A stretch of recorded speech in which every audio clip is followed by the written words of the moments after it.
गोरखपुर से प्रकाशित है। और परमात्मा चाहने वाले हिंदुओं के घरों पर यह लगभग रखी पाओगी।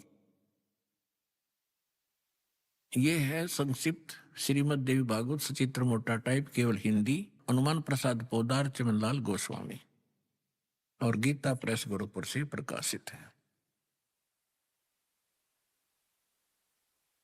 इसके 123 पृष्ठ पर पढ़ने पर्याप्त है। 123 पृष्ठ, तीसरा स्कंद,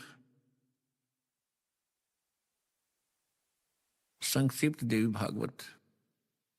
तुम शुद्ध स्वरूपा हो, यह सारा संसार तुम ही से उद्भासित हो रहा है। मैं ब्रह्मा और शंकर हम सभी तुम्हारी कृपा से विद्यमान हैं।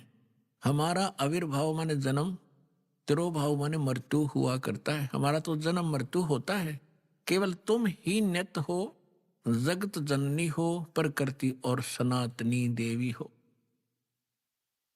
भगवान शंकर बोले, यदि भगवान विष्णु तुमसे प्रकट हुए हैं तो उनके बाद उत्पन्न होने वाले ब्रह्मा भी तुम्हारे बालक हुए, फिर मैं तमोगुणी लीला करने वाला शंकर क्या तुम्हारी संतान नहीं हुआ? अर्थात मुझे भी उत्पन्न करने वाले तुम ही हो। शिवे, संपूर्ण संसार की सृष्टि करने में तुम बड़ी चतुर हो। शिवे, शिवे भी कहा इसको।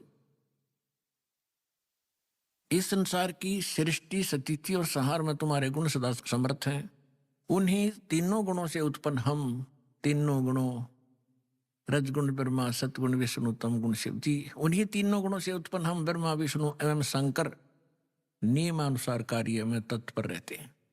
अब इससे 4 कंसेप्ट क्लियर हो गए। नंबर 1, ब्रह्मा विष्णु महेश नासवान है, और नंबर 2, दुर्गा इनकी माता है। नंबर 3, प्रकृति दुर्गा को कहते हैं, और नंबर 4, रजगुण ब्रह्मा, सतगुण विष्णु, तमगुण शिव जी, और नंबर 5 के ये केवल आपको वर्क डन दे सकते हैं, नियमित कार्य।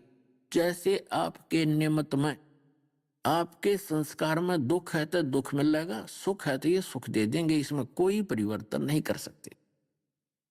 आप सुना भी करते थे एक लोकवेद गीत, लोकगीत के जैसे कर्म करेगा वैसे फल देगा भगवान, और यू है गीता का ज्ञान। गीता का ज्ञान तो दास बताओगा, वो है गीता का ज्ञान।